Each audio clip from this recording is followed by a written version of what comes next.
एक भोजन परोस रही थी, छोड़ करके चली आई। एक बच्चे को दूध पिला रही थी, बच्चे को दूध पिलाना छोड़ करके चली आई। एक अपने पतिदेव के घुटने में तेल मालिश कर रही थी, थोड़ा घुटना दर्द कर रहा था, सो तेल का मालिश करना छोड़ करके चली आई। लिखा है भागवत में, दुहंत्यो विययुः कश्चित् दोहम हित्वा समुत्सुका पयोधिकृत्य संयाम मनुष्वाद्या पराययुः परिवेश्यं तद्विद्वा पाययन्त्यं सुपयः शुश्रूषन्त्यः पतिं कश्चित् श्रन्त्योपासन भोजनम। मैं अपने मन से नहीं कह रहा हूं, भागवत में लिखा है। समस्त गोपियां सारे काम को छोड़ करके आ गई और आकर के भगवान कृष्ण के सन्मुख खड़ी हो गई। पूरे भागवत में आज पहली बार श्री कृष्ण ने गोपियों को प्रिय शब्द कर करके संबोधन किया। स्वागतम भो महाभाग प्रिय करवाणि ब्रजस्यानामयं कश्चित् वृतागमनकारणम्। हे प्रियतमाओं, हे मेरी प्रेमिकाओं, हे मेरी प्रियांगनाओं, स्वागत सुस्वागत, आप सबका स्वागत है। आप लोग इस रात्रि को यहाँ आए, मैं आप लोगों का स्वागत करता हूँ। लेकिन सुनो, ब्रजस्यानामयं कश्चित् वृतागमन कारणम्, आप लोग मध्यरात्रि में यहाँ आई हो, स्वागत है, लेकिन आई क्यों हो? आपके आगमन का कारण क्या है? किस लिए आई हो? अब जैसे ही क्यों आई, किस लिए आई, काहे को आई, कब आई, कैसे आई, जब पूछने लगे भगवान, सभी गोपियां सिर झुका करके खड़ी हो गई। भगवान बोले, रजन्य सा घोर रूपा घोर सत्व निषेविता प्रतीयात व्रजं में हम स्तेयं स्त्रीभिषु मध्यमा। इस मध्यरात्रि में कोई भी कुलीन स्त्री घर से बाहर निकले, ये ठीक नहीं है। शास्त्र कहता है किसी भी सभ्य नारी को सूर्यास्त के बाद अपने घर से बाहर नहीं निकलना चाहिए। यदि निकले तो किसी विषम स्थिति में निकलना पड़े तो 5 व्यक्ति के साथ वह स्त्री जा सकती है। बहुत जरूरी पड़ने पर भरसक प्रयास हो कि न जाए। सूर्यास्त के बाद पति के साथ, ससुर के साथ, पिता के साथ, पुत्र के साथ और भाई के साथ, बहुत विषम स्थिति में कोई भी स्त्री मत रात्रि में इन 5 लोगों के अतिरिक्त किसी भी व्यक्ति के साथ यदि कोई स्त्री घर से बाहर निकलती है तो उसका पतिव्रत धर्म नष्ट होता है। कुछ भी ना करे, लेकिन शास्त्र के नियम के विरुद्ध है इन 5 के अतिरिक्त किसी के साथ जाना। एक वैदिक संविधान है, मानो मानो नहीं मानो कोई बात नहीं। रजन्य सा घोर रूपा घोर सत्व निषेवित प्रतीयात व्रजं। सभी व्रज की गोपियां आ गई, क्यों आई? काहे को आई? किस लिए आई? रोज नहीं आती, आज क्यों आई? और आज ही आना था तो घोर में क्यों नहीं आई? मध्यरात्रि को क्यों आई? ओह, मैं समझ गया क्यों आई हो, पता चल गया। जमुना जी को देखने आई हो तुम लोग। मध्यरात्रि में चंद्रमा के प्रकाश से प्रकाशित जमुना की तरंग कैसी लहर लेते हुए चल रही हैं, उस तरंग को देखने आई हो। निकुंज वन में सुंदर सुगंधित फूल जो निकले हुए हैं और यह सौम्य जो वायु का वेग बह रहा है, इसका आनंद लेने आई हो। चंद्रमा के प्रकाश से रंजित इस ब्रजमंडल के धूल को निहारने आई हो। यही बात है ना। दृष्ट्वा वनं कुसुमितं राकेशकररञ्जितं यमुना लीललीयैव तरुपल्लवशोभितं। देख लिया जमुना का तरंग, देख लिया निधवन मधुवन का बगीचा, देख लिया पुष्पों का सुगंध और रात्रि की यह सौम्य वातावरण। अपने अपने घर जा, चलो निकलो, बहुत रात हो गया, निकलो, जाओ यहाँ से। क्या बात है, आपको घर जाकर नहीं हो? पतिदेव से झगड़ा हुआ है, बेटों ने कुछ कह दिया है, ससुर जी व्यंग बोलते हैं, सास भैया आदर नहीं करती क्या? ननद भौजाई से झगड़ा हुआ है। घर में कोई भी व्यक्ति कुछ भी करे चलेगा, बस पति समर्थवान होना चाहिए और पति सहयोगी होना चाहिए। घर में सास कुछ भी बोले, ससुर कुछ भी बोले, बेटा कुछ भी बोले, ननद कुछ भी बोले, गोतनी कुछ भी बोले, स्त्री को तब तक सहन करते रहना चाहिए जब तक उसका पति साथ में खड़ा है। यदि पति ही विरोध में खड़ा हो जाए तो फिर पत्नी को भी विरोध कर देना चाहिए। सारी दुनिया से लड़ा जा सकता है, पति से नहीं। तो क्या तुम्हारे पति ही तुम्हारे विरोध में है? और यदि पति ही विरोध करने लग जाए जिस घर में स्त्री का, फिर तो वो घर स्त्री के लिए घर नहीं, वो तो नरक का अड्डा बन जाता है। लेकिन फिर भी मैं यही कहूंगा कि दुष्लो दुर्भगो वृद्धो जड़ो धनो पिवा पति स्त्री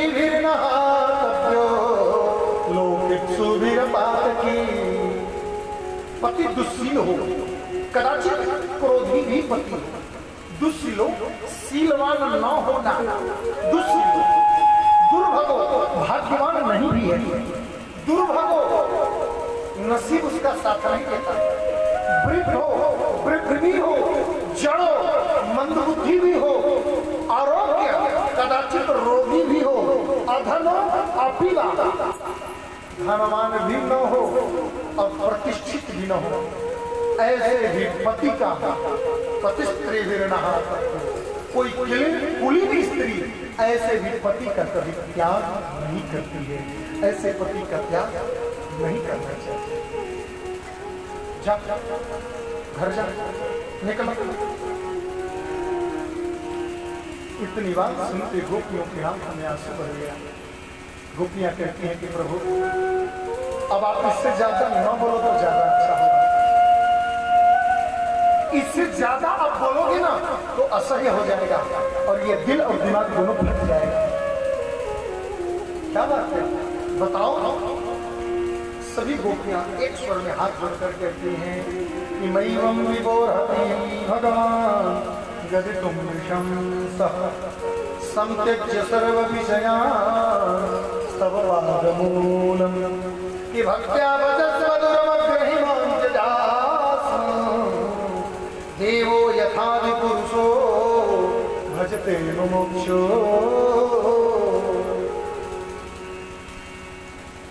आप पति किसी कहते हो और पत्नी किसी कहते हो। मैवं विबोधति सर्व विषयान्, रात में जो साथ में सोए क्या वही पति है? भोजन बनाकर 3 टाइम जिसको खिलाओ पैर दबाओ क्या वही पति है? जिसके वियोग में दिन भर बैठ बैठ करके रो तड़पो क्या वही पति है? संसार में पति कहते किसे हैं? और सचमुच में पति होने का सृष्टि पति की संसार में व्यवस्था संसाधन के कारण बन सकते हैं, लेकिन ये मोक्ष के साधन तो नहीं है गोविंद।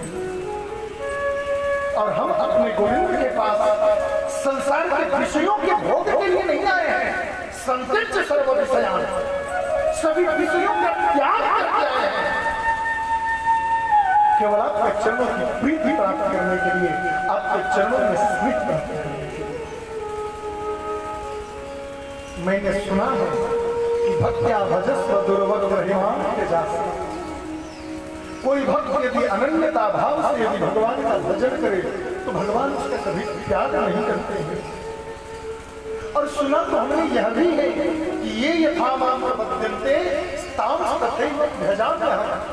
आपने स्वयं गीता में कहा है कि जो व्यक्ति जो जीव अनन्यता से मेरा भजन करता है, मैं भी उस भक्त का अनन्यता से भजन करता हूं। हे गोविंद, यदि तुम्हारे हमारी भजन, हमारी निष्ठा, हमारी यदि प्रेम पर विश्वास न हो तो हम इसी क्षण यहाँ से जाने के लिए तैयार हैं। और यदि हमारे प्रेम और विश्वास और श्रद्धा पर यदि आपको विश्वास हो तो कुर्वन्ति हि त्वयि रति कुशलात् भयात् नित्यम प्रिय पति सुदाद विराध। हमने पति का त्याग किया है, ससुर का त्याग किया, सास का त्याग किया। यहाँ तक कि संसार में एक स्त्री के लिए सबसे अधिक महत्वपूर्ण यदि कोई वस्तु हो तो वो पुत्र होता है। हमने तो पति के साथ में सुता अपने पुत्र का भी त्याग कर दिया। यदि आज भी आप अपने चरणों की सेवा हमें नहीं किए तो हे गोविंद, फिर हमें संसार में कहीं मुंह दिखाने लायक नहीं रह सकते। और सुनो, हम आपको छोड़कर जा भी नहीं सकते। तन्ना सीधा परमे स्वरमस्व छंदम। आपको आज हमारी दासता स्वीकार करना ही पड़ेगा, वरना हम इसी जमुना में जल डूब करके मर जाएंगे।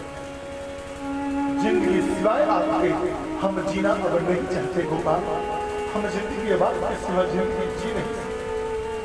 आपको स्वीकार करना ही पड़ेगा। जैसे ही आर्द्रभाव से गोपियों ने भगवान श्री कृष्ण के साथ में ऐसा कहा, भगवान सभी गोपियों की तरफ देखे और देख करके भगवान तुरंत दौड़ करके गोपियों को अपने गले से लगा दिया। मैं तो परीक्षा ले रहा था पगली। जीवन जब परमात्मा के सन्निकट जाता है तो जितना परमात्मा के सन्निकट जाने का प्रयास करता है ना, परमात्मा उसको उतना ही दूर भगाता है, उतना ही कष्ट देता है, उतना ही परेशानी में डालता है। आप ऐसे हजार प्रमाण में दे सकता हूं, जिसने परमात्मा से मिलने के मार्ग पर चला उन सबको कष्ट उठाना पड़ा।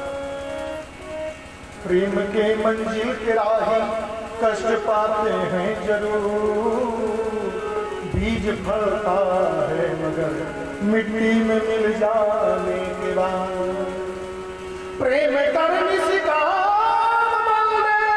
नाम ले भगवान का, अरे सूखी बगिया फिर खिलेंगी ऋतु बदल जाने के बाद।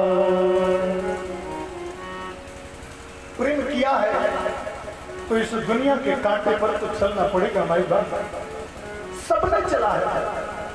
प्रहलाद ने प्रेम किया, बाप ने विरोध किया। तुलसी ने प्रेम किया, पत्नी ने विरोध किया। भरत ने प्रेम किया, मां ने विरोध किया। विभीषण ने प्रेम किया, भाई ने विरोध किया।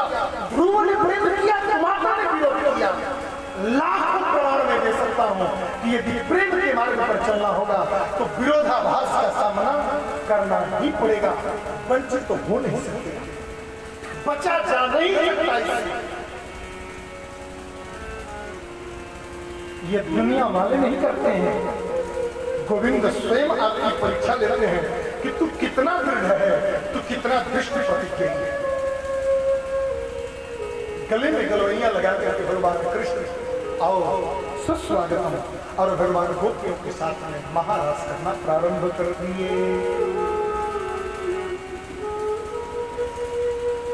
तासाम तदसो भगवन्, भगवान श्री कृष्ण जितनी गोपियां थी, उन जितनी गोपियां थी उतने ही भगवान कृष्ण प्रकट हो गए। लाखों करोड़ों गोपियां और लाखों करोड़ों कृष्ण प्रकट हो गए। दोए दोए गोपी बीच एक घनश्याम है। एक गोपी एक कृष्ण, एक गोपी एक कृष्ण, एक गोपी एक कृष्ण। तो दो गोपियों के बीच में एक कृष्ण पड़ गए ना। गले में गलमैया डाल करके भगवान निकुंज वन में बांसुरी के धुन पर नृत्य करना प्रारंभ किए। आकाश में देवता यक्ष नाग गंधर्व किन्नर सब मृदंग बजाने लगे, सब ढोल बजाने लगे। सारे देवता लोग आकाश में आकर के सुमधुर वीणा, सुमधुर मृदंग, सुमधुर झांझ का निनाद करने लगे। और उसी बीच गोपियां ठाकुर का श्रृंगार करने लगी और श्रृंगार करते करते भगवान के साथ में नृत्य करने लगी। अरे फूलों में सज रहे, अरे पुष्पों में सज रहे हैं, वृंदावन बिहारी फूलों में सज रहे हैं, वृंदावन बिहारी फूलों में सज रहे हैं, फूलों में सज रहे हैं,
दुपट्टा लिए हुए हैं।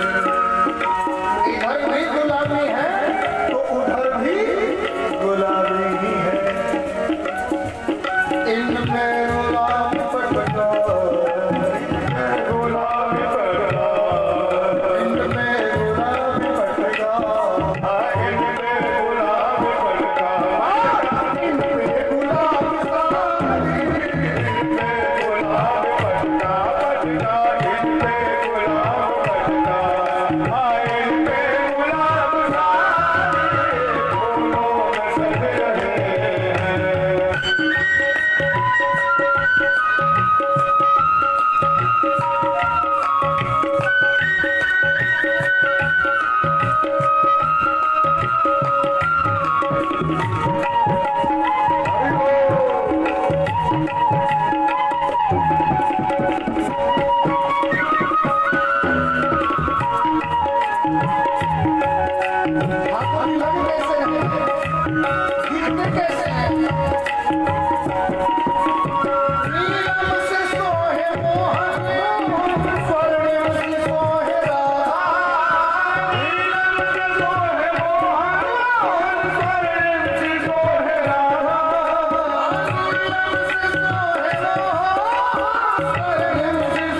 भयंकर दास। मैं बार बार कहता हूँ, 1000 बार कहता हूँ, एक बार रोज कहता हूँ, सावधानी हटेगी तो दुर्घटना घटेगी। रास में सावधानी थोड़ी सी नहीं बरतेगी, घटना घट गया। पता है क्या असावधानी हो गया? गोपियों के बंद में लगा दो कि हमारे साथ में गलवैया देकर के नाच रहे हैं, हमारे साथ में खेल रहे हैं, हमारे साथ में कूद रहे हैं, हमारे पैरों पर सिर रख करके सो रहे हैं, इनके गोद में सिर रख करके मैं सो रही हूँ। हाँ, मैं मानती हूँ कि ये त्रिपुर सुंदर है, लेकिन क्या हम भी विश्व सुंदरियों से कम हैं?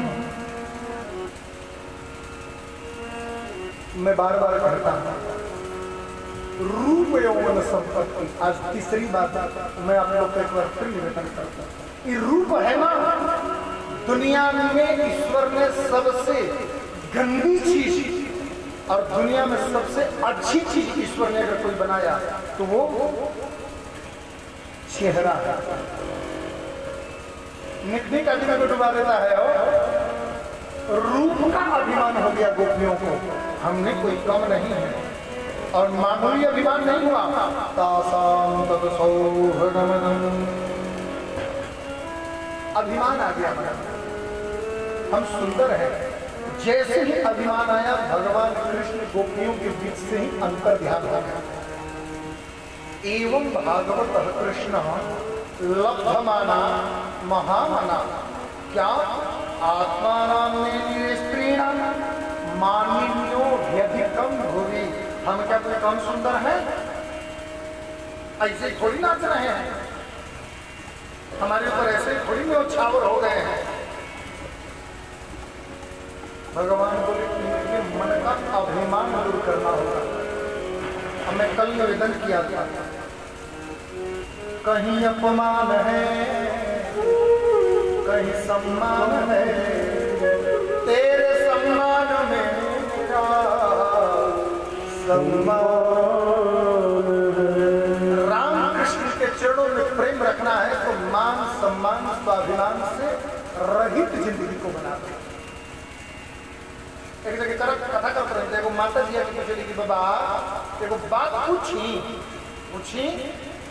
जब मान सम्मान अभिमान जब करना ही नहीं है तो भगवान अभिमान बनाए हैं क्यों? अभिमान बनाए हैं अभिमान करने के लिए। अभिमान करना मना नहीं है, लेकिन हम अभिमान कर गलत चीज का लेते हैं। हम धन का अभिमान, रूप का अभिमान, संपत्ति का अभिमान, वैभव का अभिमान करते हैं। अभिमान इसलिए नहीं बना है, अभिमान का सही प्रयोग कहाँ करना है बताएं। अभिमान का सही प्रयोग एक जगह करना है, असय अभिमान जाहि जन भोरे, मैं सेवक रघुपति मोरे।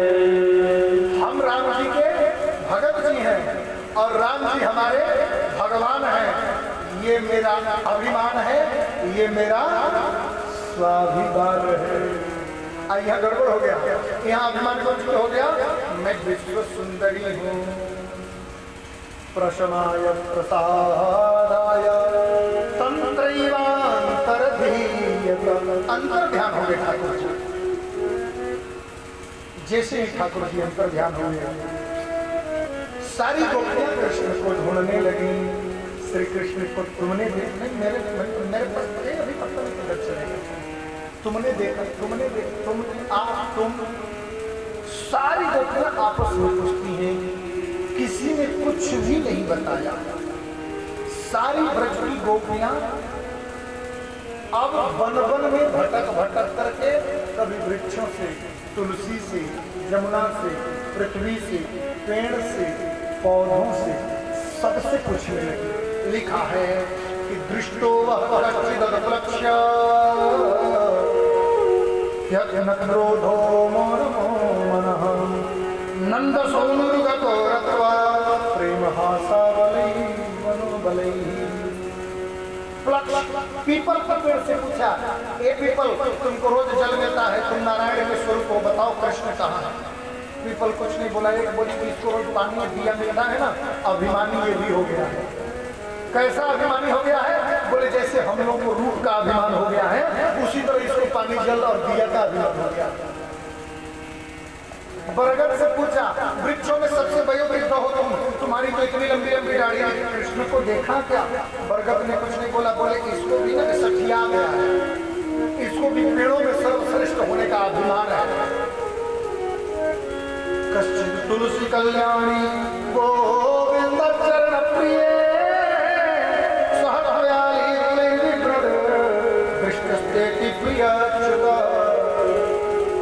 एक सखी बोली, अरे ओ तुलसी, तूने कृष्ण को देखा क्या? क्यों? क्योंकि तुलसी तो कृष्ण के चरणों में रहती है, कृष्ण का चरण जहां होगा तुलसी वहां होगी। तो बताना कि कृष्ण का चरण कहाँ है? एक बोली, सखी की इससे कहा है तो पूछ रही हो क्यों? ये तो सौत है हमारी। अच्छा हाँ, ये भी कृष्ण चरणों में प्रेम करती है और हम भी कृष्ण चरणों में। एक प्रेमिका दूसरे प्रेमिका से अपने प्रियतम का पता क्यों बताएगी? इसलिए ये क्यों हमें बताएगी कृष्ण कहाँ गए?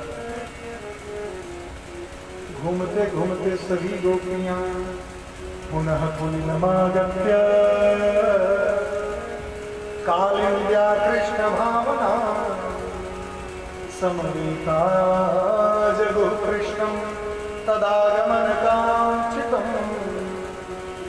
सभी गोपियां आपस में चर्चा करती हुई, कृष्ण कृष्ण रोती बिलखती हुई, सब पुनः पुलिनमागत्य कालिंद्या, जमुना जी का एक नाम कालिंदी भी है, जमुना जी के किनारे आए।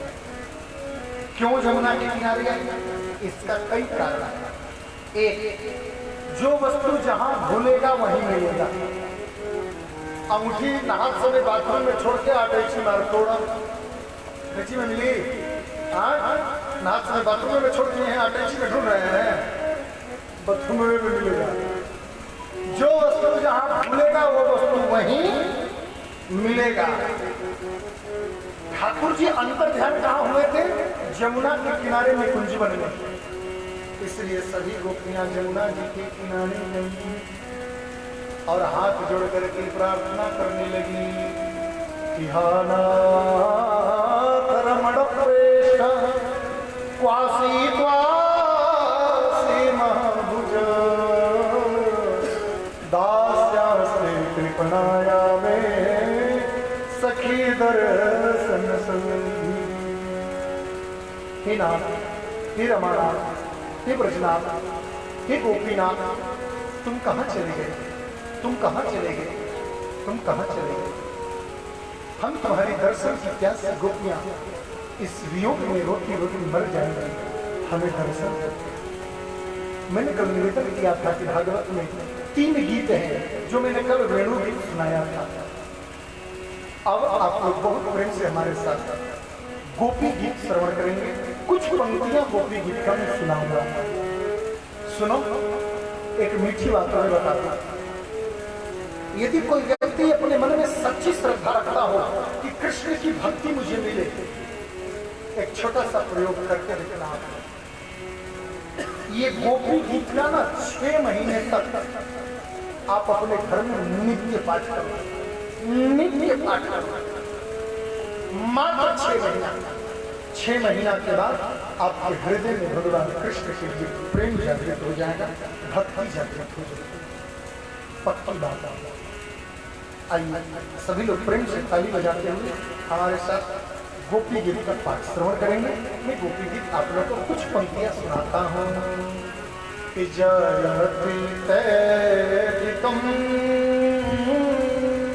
जनमना ब्रज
जयति केदिकम जन्मना ब्रज।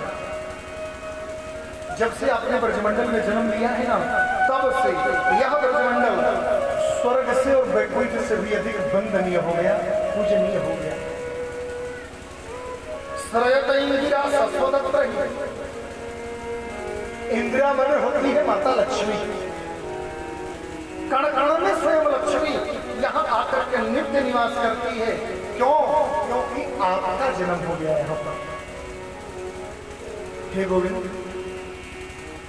आपके आने से हम सबका जीवन पवित्र हुआ, पावन हुआ, और यहाँ तक कि हम लोगों का जीवन सुखमय भी हो गया।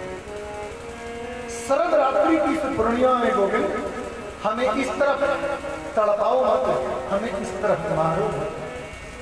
और यदि मारना ही था इस तरह तड़पा करके अपने वियोग में, तो फिर बचाया क्यों? विष जला दिया, कालिया नाग से क्यों बचाया? व्याल राक्षसाद अघासुर से क्यों बचाया? वर्षमान उतार इंद्र के वर्षा से क्यों बचाया? वृषभयाग मजाक वत्सासन बन करके बछड़ा बन करके आया था वो राक्षस। यदि मारना ही था तो इन लोगों से क्यों बचाया हमने? और क्या इन लोगों से इसीलिए बचाया था कि इस रात्रि में अपने नेह की बधा अपने नजरों से दूर करके हमें तड़प कर मरने के लिए, छोड़ने के लिए बचाया था? हे गोविंद, हे मधुसूदन, हे माधव, संसार में किसी को गोली बंदूक से, तलवार से, भाला से, गदा से मारना ही मारना नहीं होता। कभी कभी किसी को नजरों से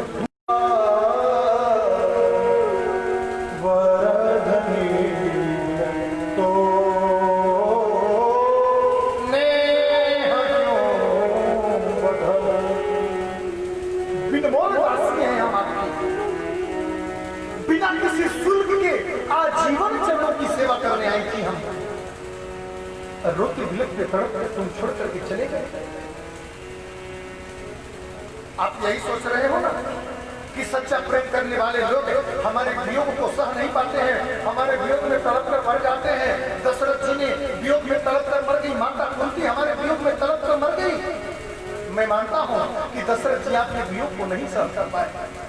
रामचरितमानस में कहता कि ये राम जब चले गए 6 दिन बीत गया, आकर के जब आर्य सुमंत ने कहा कि वो तो चले गए, नहीं आ सकते, तो राम राम कही, राम कही, राम राम कही, राम तन पर हरि रघुबीर बिरह राम गयो सुरधाम, सो सुत बिछड़ गए न प्राण, ओ पापी बड़े मोहि समान। 6 दिन राम जी को बन गए हुआ था, इसलिए राम राम कही, राम कही, राम राम कही, राम 6 बार राम कह करके और दशरथ जी ने प्राण त्याग किया। हाँ, मैं मानती हूँ कि दशरथ जी आपके प्रेमी थे, आपके वियोग को नहीं सहे, मर गए, तो क्या सीता जी आपसे प्रेम नहीं करती थी? आपके वियोग में सीता भी तो लंका में कुछ दिन थी। कैसे रही, किस तरह जीवित रही? आप कभी उसके बारे में सोचे हैं? नहीं, तो पता करो कि कैसे रही। हनुमान जी जब लंका से वापस आए, राम जी बोले मेरी सीता की जीवित नहीं बची होगी। बोले बचती तो नहीं लेकिन बच गई है। क्या कहते हो? मेरा तो वियोग एक क्षण सीता नहीं, साथ साथ ये तो जीवित कैसे रही? उसके प्राण नहीं निकले?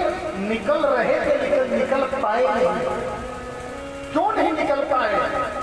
हनुमान जी रोते रोते कहते हैं कि प्राण जैसे ही निकलना चाहता है, उसी तरह नाम पहारो दिवस निशी, ध्यान तुम्हार कपाल, लोचन निज पद जन वृता, प्राण निकलना चाहता है साहब, लेकिन आपका नाम रूपी पहरेदार धक्का मार देता है। जैसे ही हा राम कह के मरना चाहती है, राम नाम रूपी पहरेदार प्राण को कहता है जरा ठहरना भाई, राम आ जाएंगे, कहे चिंता करता है।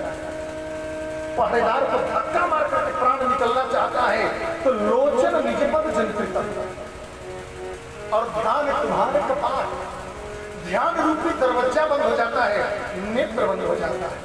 कदाचित उस ध्यान रूपी कपाट दरवाजे को भी तोड़े तो लोचन मुझे पता चलता, नेत्र रूपी ताले बंद हो जाते हैं और नेत्र जैसे ही बंद होता है वैसे ही वह राम हृदय में ही प्रकट हो जाता है। और जब राम हृदय में ही प्रकट हो जाता है तो फिर प्राण जाए के ही बाहर, प्राण जाए कैसे? हम दशरथ जैसे तो प्रेमी नहीं है, लेकिन हम सीता से भी प्रेम कम नहीं करते। हे मधुसूदन, तव कथा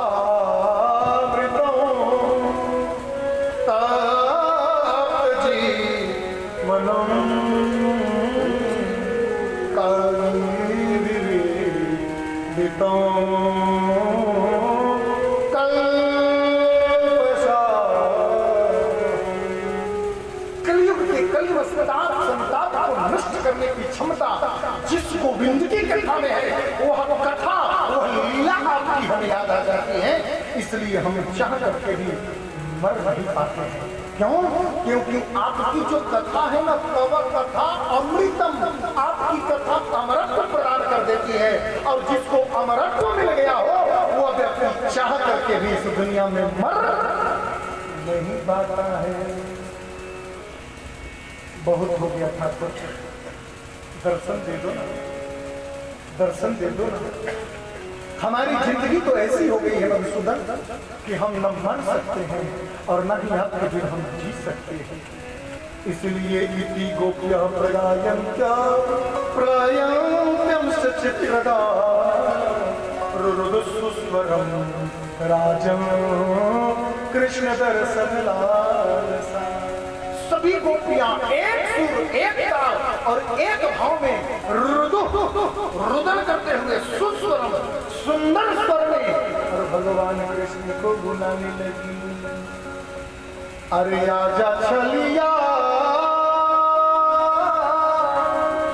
आजा छलिया, अरे आजा छलिया,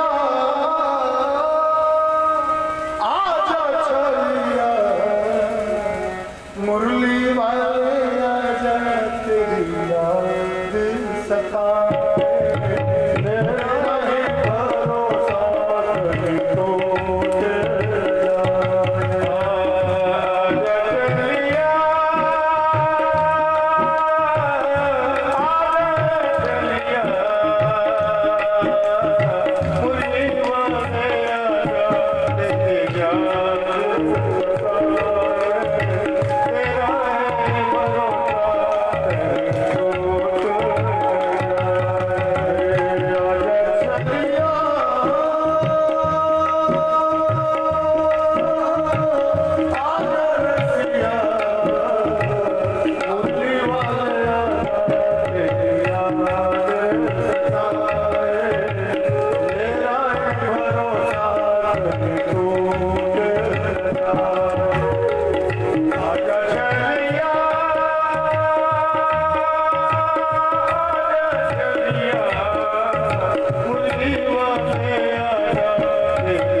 सभी गोपियां बड़ी भाव और आर्द्र भाव से जब भगवान को याद की, भगवान तम विलोक्यागतम कृष्ण प्रकृत फुल्लदृशो उत्तुर्युर्गतम सर्वा स्तन्व प्राणविमानगत।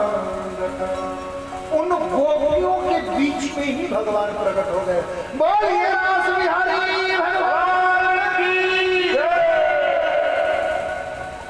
एक बात तो है, भगवान कहीं गए नहीं थे ना। एक बात बताओ, लाखों गोपियां हो और सभी गोपियां साड़ी चुनरी पहन करके हाँ गोविंद हे माधव कर रहे थे। अब छोटे से कृष्ण अवतीर्णो ही भगवान अंशिन जगदीश्वर।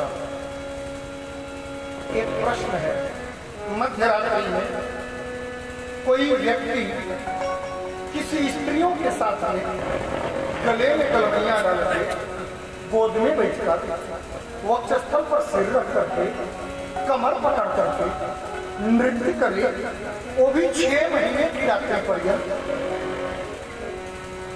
ये किसी धर्म स्थापन भगवान का लक्षण है? माफ करना महाराज, आने वाला समय कलयुग है और कलयुग में लोगों को वीक पॉइंट चाहिए। भगवान 1000 लोगों के साथ रास किए थे, हम 2-4 के साथ भी रास नहीं कर सकते हैं, लेकिन गलत है। भगवानों तो किए भी किए थे जी, तो हम लोगों में क्या दोष है? नहीं कहते हैं, बहुत लोग कहते हैं। और कितने ऐसे मंद बुद्धि लोगों के मुंह से मैंने सुना था, भगवानों तो रास करत रहो। रस का मतलब समझ में आता है क्या होता है? समझ लीजिए, दोबारा कोई ऐसी गलती कदापि न करे और ऐसी भाषा का प्रयोग अपने जीवन में कभी न करे। कोई करे तो उसको बताना। प्रश्न परीक्षित ने पूछा और श्री सुखदेव जी ने समाधान किया। कहते हैं कि राजन, संसार में ईश्वर जो करता है उसको कभी सच की दृष्टि से नहीं देखना चाहिए। समाधान नंबर 1 तुम्हारे प्रश्नों का, समर्थ कहूं नहीं दोष रवि पावक सुर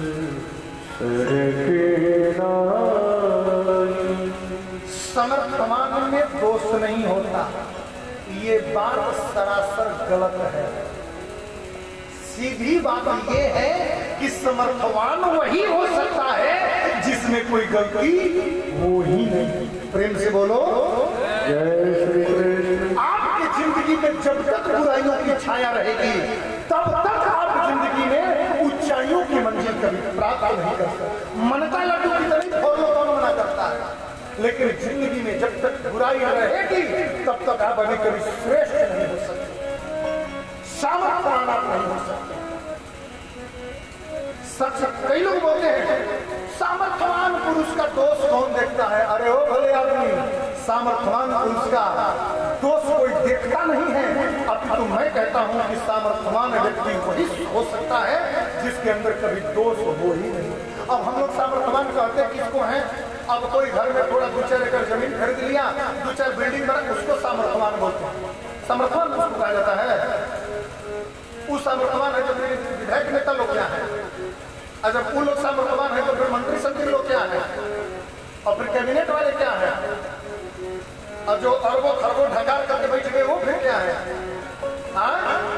सामर्थ्यवान है, करोड़ों की प्रॉपर्टी खा गए और लोग उनको सामर्थ्यवान कहते हैं।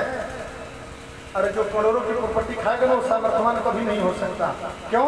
क्योंकि आम जनता का पैसा यदि आप खाओगे तो उसके बदले में इस दुनिया के लोगों को उसकी कीमत चुकानी पड़ेगी। अब आप लोग कहेंगे ऐसे कैसे महाराज, हम बनारसी लोग हैं, हम लोग सर्टिफिकेट हाथ में लेकर चलते हैं। बिहार में एक बहुत माननीय नेता हुए, भूसे खा गए। बिहार में एक बड़े प्रसिद्ध नेता थे, भूसवे खा गए। परिणाम मालूम है? बच्चों के दिमाग में भूसा ही भर गया। एक 7वीं फेल है और एक 9वीं फेल है। समझ में आया? धन कमाने में से कोई सामर्थ्यवान नहीं हो जाता हो। सामर्थ्यवान होने की परिभाषा बड़ी विचित्र है। दौलतवान हो जाना और सामर्थ्यवान हो जाना दो ही बात है। ईश्वर सामर्थ्यवान है।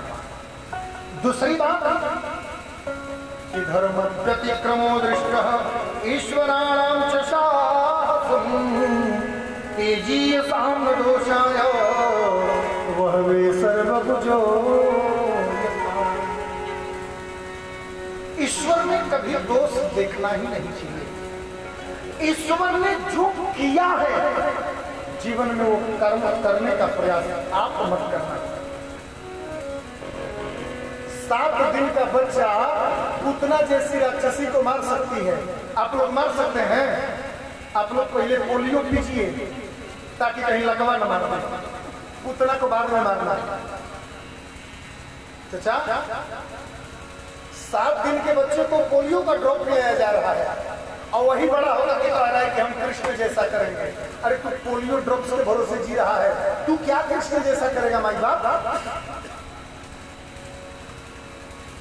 3 साल का बच्चा अग्नि को पी रहा है, 7 साल का बच्चा पहाड़ को उठा रहा है। आप कर सकते हैं? नहीं कर सकते हैं तो फिर भगवान रास की वही क्यों करेंगे? पहले पहाड़ उठावा। ईश्वर जो करता है वो हम करेंगे, ठीक है? कई लोग कहते हैं कि शास्त्रों में लिखा है महाजनों ये नगदा सुबंता, महाजन लोग जो करते हैं पीछे से लोगों को करना चाहिए। अच्छी बात है, करो।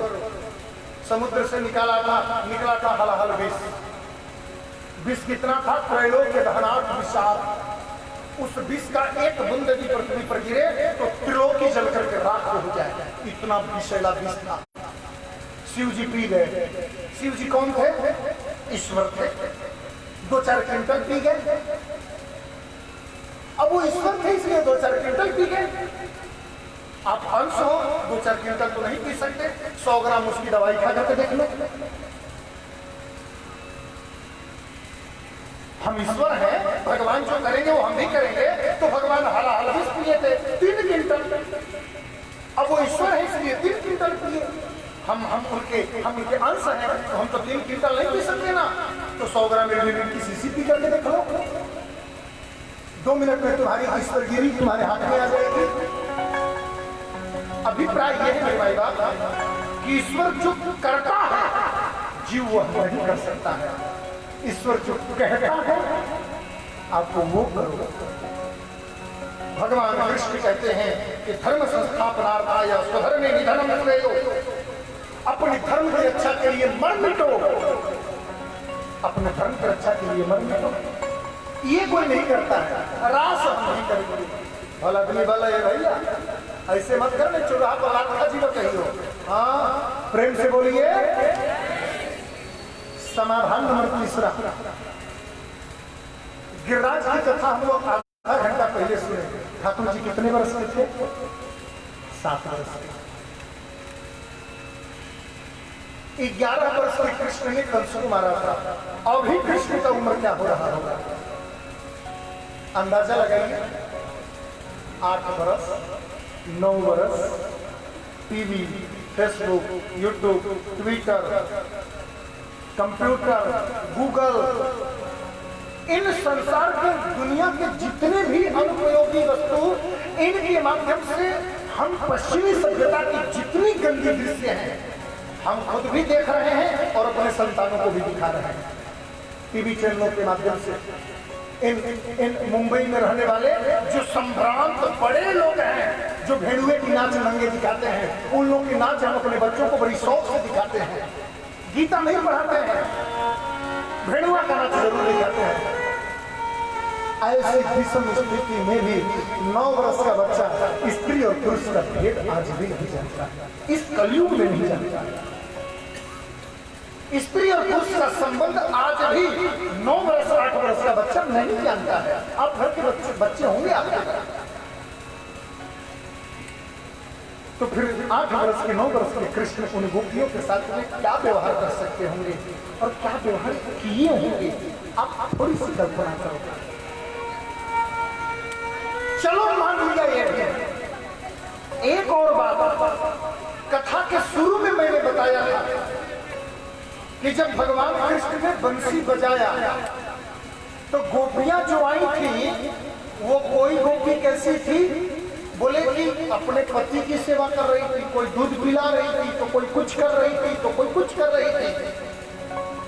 अब जो गोपी अपने बच्चे को दूध पिलाना छोड़कर आई होगी वो गोपी 12 साल की तो नहीं हो सकती ना। जो अपनी पति की सेवा कर रही होगी वो 10 वर्ष की तो गोपी हो नहीं सकती। इसका मतलब कि उन गोपियों का उम्र और कृष्ण के ऊपर में उम्र में काफी डिस्टेंस है, काफी अंतर है। अगर ये बात आपको नहीं समझ में आया तो फिर आपके जीवन में कभी रास की कथा समझ में आने वाली नहीं है। प्रेम से बोलिए, जोर से बोलिए। रास का मतलब क्या है? रसम समूह वही रास है। जीव और परमात्मा का मिलन ही रास है। आत्मा और परमात्मा का मिलन ही रास है। ब्रह्म और जीव का मिलन ही रास है। जीव निश्चल भक्ति, निष्काम भक्ति करते एक दिन जब भक्ति के चरमों सीमा को पार कर जाता है तो उसे गोविंद की कृपा प्राप्त हो जाती है। उस प्राप्त कृपा को ही रास कहते हैं। प्रेम से बोलिए रास रासेश्वर भगवान की जय। रास सुसंपन्न हुआ और सभी गोपियां अपने अपने घर पर चली गई।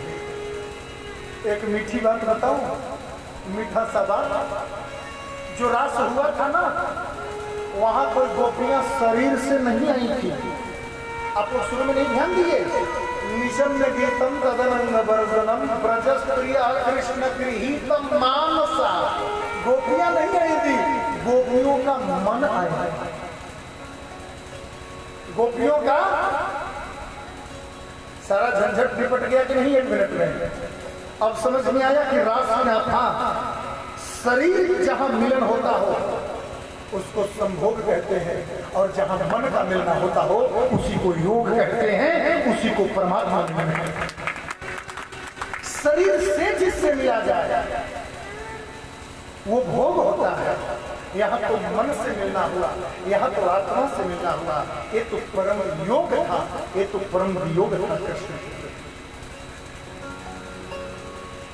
सभी गोपियां कृष्ण अपने महल को चले गए। इसके बाद एक दिन नंद जी के, एक दिन कंस के यहाँ नारद जी गए और नारद जी कंस के यहाँ, कंस चेला था। नारद जी को गुरु मानता था कंस।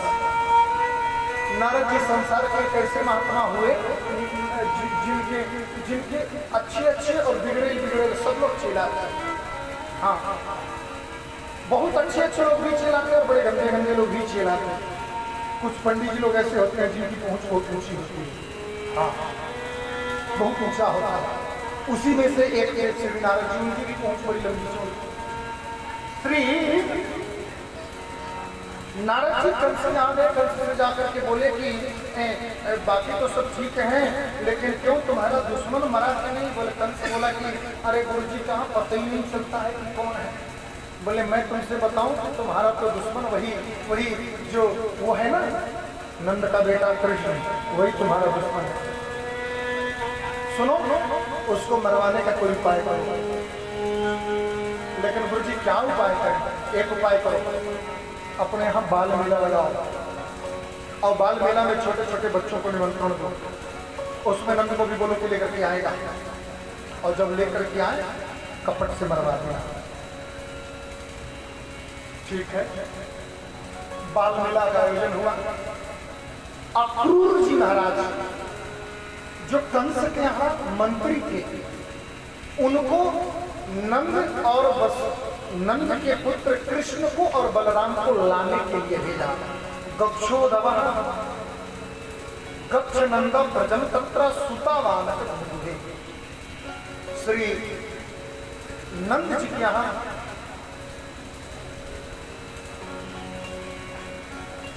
अक्रूर जी महाराज गए और जाने के बाद कृष्ण ने बड़ा उनका स्वागत किया।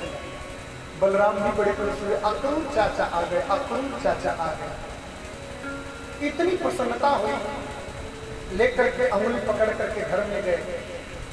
बाबा बाबा अक्रूर चाचा आए हैं। ओहो आइए आइए अक्रूर जी आइए, स्वागत है, कैसे आना हुआ? बस ऐसे घूमते फिरते आ गए, कहें कि अपने मित्र से भाई से मिलाऊं। भोजन प्रसाद किया, रात्रि विश्राम किया। तब श्री अक्रूर जी ने निमंत्रण दिया। नंद जी एक निमंत्रण लेकर आया हूं कंस का। कैसा निमंत्रण? बोलिए निमंत्रण है, बाल मेला का आयोजन है, उसमें कृष्ण बलराम को उन्होंने बुलाया है। हो सके तो आप भी चलो, नहीं तो कृष्ण और बलराम को जाने दो। एक बात कहें, वैसे अक्रूर जी सारी बात जानते हैं कि कंस कृष्ण को बलराम को क्यों बुला रहा है। लेकिन और एक मीठी बात बताऊं, अक्रूर जी भी जानते हैं कि कृष्ण और बलराम कौन है। यदि ऐसा न होता तो बलराम जी को कृष्ण को ले जाने के लिए अक्रूर कभी न आते, क्योंकि नंद जी के भाई ही अक्रूर हैं, वो वहां के मंत्रिमंडल में रहते हैं। घर में कोई विशिष्ट अतिथि किसी विशेष काम से अचानक आ जाए तो घर की जो माताएं होती है ना, उनका दिमाग खटकते रहता है। कहा बात बाटे, आज तक तो बहु नहीं आया ना, अचानक आ जाएगी ना, कहा बात हो, कोनो बात हो का? अरे नहीं यही तरह घूमत नहीं घूमत फिर तक बुलाई एक नहीं रोड से हर समय आने जाना, कबहू दरवाजे पर पानी तक नहीं पिया उनका, आज कहाँ आएंगे ना? पुरुष लोग कदाचित न भी बताए तो माताएं छुप कर के बात सुनना चाहती हैं। रात्रि में अक्रूर जी और नंद जी बात कर रहे थे। मैया जसोदा को नींद कहाँ आई? मध्य रात्रि का समय था। कृष्ण का नेत्र खुला, पलंग पर देखा तो मैया तो है ही नहीं। मैया जसोदा तो मुझे छोड़कर एक मिनट भी नहीं जाती, आज कहाँ चली गई? आज किधर चली गई?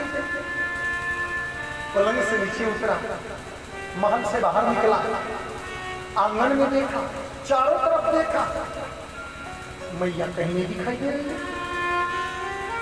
ढूंढते ढूंढते ढूंढते ढूंढते कृष्ण जब अपने महल के अतिथि भवन के पास में गए तो अतिथि भवन के बगल वाले कक्ष के पीछे मैया जसोदा दीवार के खंभे पर सिर रख करके, और मैया जसोदा आज रो रही थी, रुदन कर रही थी मैया जसोदा। कृष्ण पास में गए, मैया मैया मैया। हाँ बेटा, मैया तू यहां बैठी है आधी रात को? ध्यान से देखा तो मैया जसोदा रो रही थी। मैया तू रो रही है, क्या बात है? तू रो रही है? मैया जसोदा को रोते रोते देखते देखते भगवान कृष्ण की आंखों में भी आंसू छल छला करके बहने लगा, क्योंकि कृष्ण ने अपने जन्म से लेकर आज तक कभी मैया जसोदा की आंखों में आंसू नहीं देखे। क्या बात है? क्यों रो रही है तू? नंद बाबा ने कुछ कहा? ना। अक्रूर चाचा ने कुछ कहा? ना। कोई तो बात है, कुछ तो तुम उससे छुपा रही है। यदि तू सचमुच मुझे अपना पुत्र मानती है तो तुझे मेरी सौगंध है, तो सच मुझे सब बात बताएगी। बता। जैसे ये बात कहा कृष्ण ने मैया जसोदा चुटकियों के साथ रोने लगी। किसी तो बात कर रहा है, सौगंध दे रहा है, पागल? नहीं, तुझे बताना पड़ेगा ना कि तू रो क्यों रही है। वो बेटा क्या है, वो हुआ ऐसा ना बेटा कि वो जो तेरे अक्रूर चाचा आए हैं ना,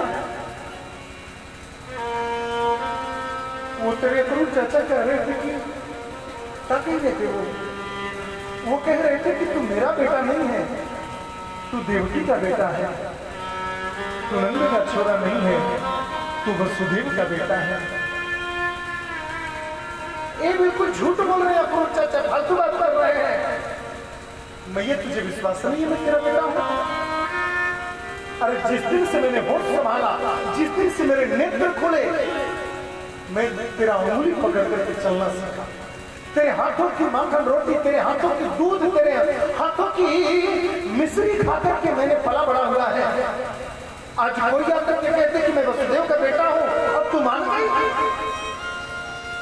नहीं, वो कह रहे थे कि तुझे वो लेने के लिए आए हैं, सुबह लेकर के जाएंगे।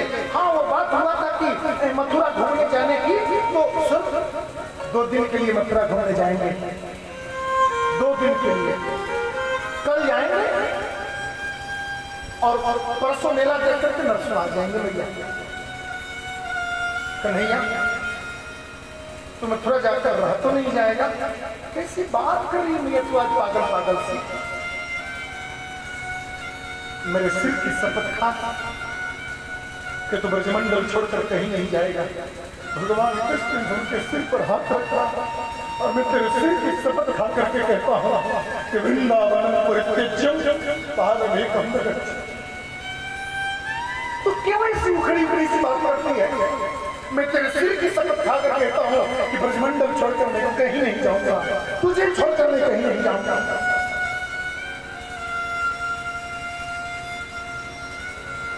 तो कब तू मथुरा जाएगा?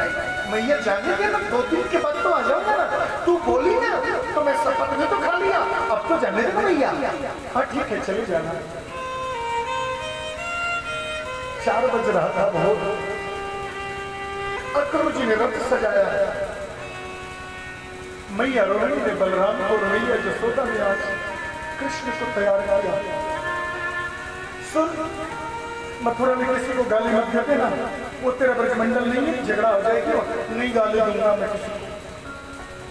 बेटा किसी के भरोसे मत बैठना, माखन मिश्री देगी पोटली बांध कर खा लेना, कुछ चुपचाप, और रोटी भी खा लेना, और चल किसी के घर मत जाना खाने के लिए, नहीं जाऊंगा मैं। ममता महिमा करुणा मई हाथों से दूध भात बनाकर रथ पर बैठा है। बलराम कन्हैया का ध्यान रखना। हाँ मैं ये तो चिंता मत कर, ठीक है। अक्रू जी रथ लेकर जैसे ही महल से बाहर निकले, करोड़ों गोपियां महल के दरवाजे पर खड़ी। कहाँ जा रहे हैं? मथुरा जा रहे हैं। क्यों जा रहे हैं? हमारी परीक्षा की जाने की। गोपियां कहती हैं कि हे केशव, क्या तुम्हें मालूम है, तुम्हें दिखी भी ना एक क्षण, एक पल हम ब्रज की गोपियां ऐसे जीवन व्यतीत करती है जैसे करोड़ों वर्षों का जीवन व्यतीत हो गया हो। प्रेम लगाया, प्रेम किया, और आज रोते बिलखते हम गोपियों को छोड़ करके तुम ब्रजमंडल जा रहे हो। अहो विधाता न क्वचित दया कि अहो विधाता न क्वचित दया संयोज्य मैत्रा प्रणेन देहिना ताशान कृतार्था विनुयक्षपार्थकं विक्रीडितं तिर्वकचेष्टितं यथा। अरे विधाता, तेरे दिल में प्रेम दया नाम की कोई चीज है ही या नहीं? ओ ब्रह्मा, ओ विधाता, तेरा दिल तो बच्चों की तरह है। बच्चे मिट्टी का खिलौना बनाते हैं, रंगते हैं, सजाते हैं, उसको चलाते हैं और खेलते खेलते जी भर जाता है। एक लात मारते हैं, खिलौना फूटा और घर चल जाता। तेरी दशा भी वैसी है विधाता। प्रेम लगाया, प्रेम बढ़ाया, दिल लगाया, और जब हम कृष्ण के बिना जिंदगी जीना नहीं समझी तो आज रोते बिलखते गोपियों के सामने छोड़ करके और इस कृष्ण को मथुरा भेज रहा है।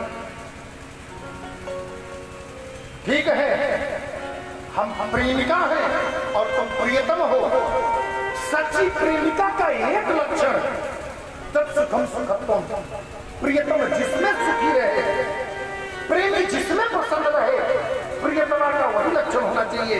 यदि तुम जाकर के खुश हो तो जाओ,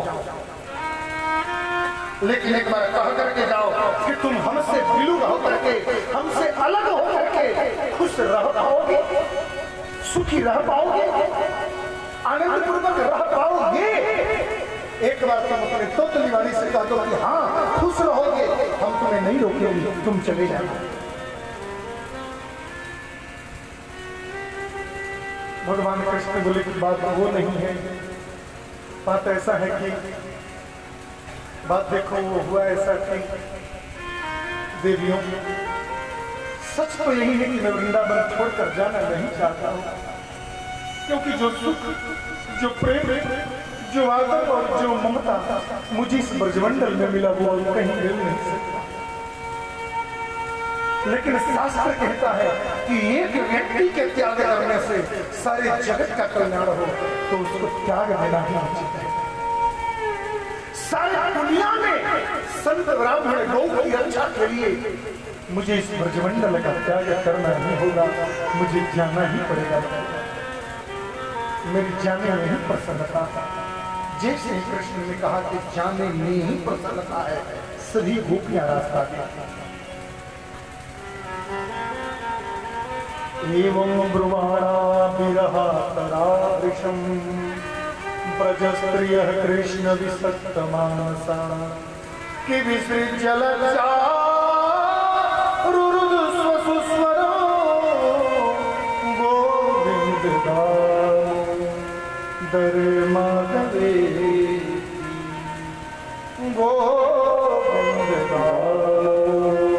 पीछे से दौड़ पड़ी रुदु सुस्वरम, रुदन करते हुए विसृज लज्जा, कपड़ा कहीं और, चुनरी कहीं और, दुपट्टा कहीं और गिर गया और एक पीछे हे गोविंद, हे दामोदर, हे माधव करते हुए गोपियां पीछे पीछे दौड़ पड़ी कि तेरी अखिया है जादू भरी,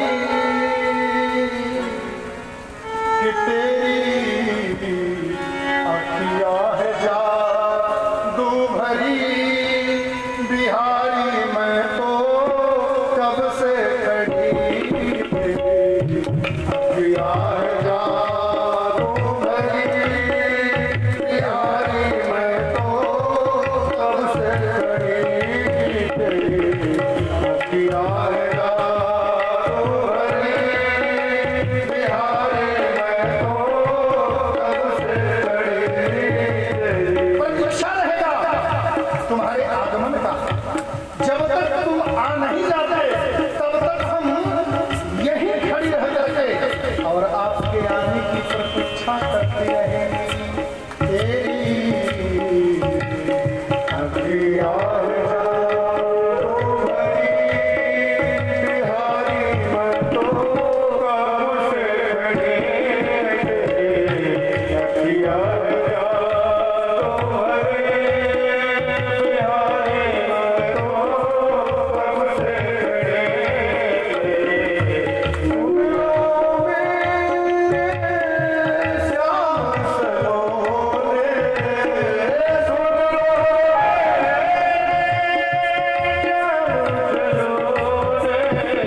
के रथ अक्रूर जी ने बड़ी तेज से चलाया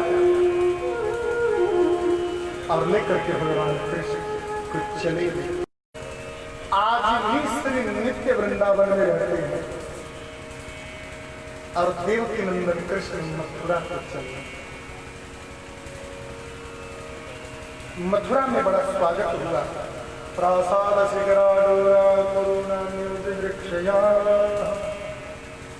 पुष्प छोड़कर के ब्रज की स्त्रियां उनका स्वागत किया। अब ठाकुर जी गए ना तो साथ में कुछ ग्वाल बाल भी चले गए। ग्वाल बाल बोले भैया यहाँ तो बड़ी मान सम्मान स्वागत हो रहा है। कृष्ण बोले मेरा मामा गांव है। ये तो कभी बताया नहीं कि तेरा मामा गांव है मथुरा। बोले वो क्या है ना कि यहाँ का जो राजा कंस है ना वो मेरे सगे मामा है। अच्छा, अरे तो तेरे मामा गांव है तो तुझे पहले बताना चाहिए ना। हम तो गैया चराने वाला ही वो हाफ कच्छा पहन करके चले आए। अगर पहले पता होता कि मामा गांव जा रहे तो थोड़ा हम भी ठीक ठाक पहन करके आते। अब अपने रिश्तेदारी में आए घूमने और वो भी हाफ कच्छा पहन करके घूमे, ये अच्छा नहीं लगता ना। चल तेरा मामा गांव है तो कपड़ा वपड़ा की कुछ व्यवस्था कर। बोले तो चलो, ले करके गए धोबी के घाट। धोबी से जाकर के बोले मामा मामा जय श्री राम। धोबी बोला जय श्री राम। कहाँ से आए हो? वृंदावन से। वृंदावन से कि वृंदावन से? वही बात है, कुछ लोग उसको वृंदावन बोलते हैं और हम लोग प्रेम से वृंदावन बोलते हैं। अच्छा, क्या चाहिए? वो मामा जी क्या है ना कि हम यहाँ जो कंस राजा है ना हमारे सगे मामा है। अच्छा, हाँ, हम ब्रजवासी लोगों को थोड़ा दो चार कपड़ा अच्छा अच्छा दे दो। और कंस का धोबी था, बोला कि हमको सब मालूम नहीं कि तुमको महाराज कब से क्यों बुलाया है। बोले आपको मालूम है तब तो फिर कपड़ा दे दो। बोले मैं कपड़ा तो बाद में दूंगा, पहले तुम्हें पुरस्कार जरूर दूंगा। अच्छा तो पुरस्कार ही दे दो। बोले जो काम महाराज कंस करेंगे वो काम मैं खुद कर दूंगा। और लेकर के मुद्दल दौड़ा मारने, वो कपड़ा पहनने वाला होता है ना मोटा वाला, उसी को लेकर के मारने दौड़ा। एक ब्रजवासी बोला भैया कन्हैया देखे तो गाली दे रहा है, दिखा फूटना वाली हाथ। और भगवान ने खींच करके कान के नीचे जो एक तमाचा दिया, पहले तो नीचे गिरा और नीचे गिर करके फिर ऊपर चला गया। ऊपर जाने के बाद नीचे आया ही नहीं। प्रेम से बोलिए भक्तवत्सल भगवान की। मुख से रुधिर बमन करता हुआ उसके मृत्यु हो गई। ब्रजवासी सब कपड़ा पहन लिए, अब छोटे छोटे ब्रजवासी बड़े लोगों को कपड़ा। अरे भैया तो बहुत बड़े बड़े। बोले टांग लो, आगे दर्जी में लेके कटवा लेंगे। टांग करके आगे बढ़े। अरे भैया तो ऐसे लग रहे हैं जैसे हैंगर में टंग करके चल रहे हो। अरे कोई बात नहीं, थोड़ी दूर और देख भाई। आगे एक दर्जी के पास गए। दर्जी से बोला भैया हमारा कपड़ा सुधार दोगे? बोले बिल्कुल सुधार देंगे। तो रजत वहां पर दर्जी ने उनका कपड़ा सुधारा। दर्जी ने जब कपड़ा सुधारा तो दर्जी से भगवान बोले कि जो वरदान चाहिए वो मांग लो। दर्जी बोले नहीं चाहिए। नहीं मांगो। बोले अभी अभी धोबी को क्या मिला है सारी दुनिया ने देखा है, और जो धोबी को मिला वही हमको यदि मिल गया तो हमें भी देनी पड़ती है। हमें कुछ नहीं चाहिए। भगवान बोले तो जाओ, मेरा आशीर्वाद है, खूब फलोगे फूलोगे। देख लो आजकल दर्जी कितने फल फूल रहे हैं। 60 रुपया मीटर कपड़ा लेकर के जाओ, उसका भी सिलाई 450 रुपया। और ये कह दो कि मैं समधी बनने वाला हूं तो 1800 रुपया। बता दो कि अरे मैं भसुर हूं थोड़ा बढ़िया तो 3400 रुपया। और कह दो कि दुल्हा हूं मैं तो 6500 रुपया तो सिलाई लगता है, 3200 रुपया का कपड़ा और 6500 रुपया। और एक बात मैं बता दूं, जितने आज के समय में दर्जी फल फूल रहे हैं उतना कोई फल फूल नहीं रहा। 60 रुपया के मीटर कपड़ा लेकर के मैं जाता हूँ और इसको सिलवाने में 290 रुपया लगता है, जबकि 180 रुपये का कपड़ा भी है 3 मीटर और 290 रुपये सिलाई लग जाता है। कब कब तो मन कर लगे जोगी बन जी का हम, लेकिन फिर मन कर लगे ढेर पठा लेकर ठीक नहीं थे, यही में दाग न लगे बचा के रखल जरूरी है। प्रेम से बोलिए, जोर से बोलिए। तो दर्जी को आशीर्वाद दे करके भगवान वहां से आगे बढ़े। ततः सुदामा निधन मालाकार कजगमट हो। सुदामा नाम के एक माली के घर पर लौट गए।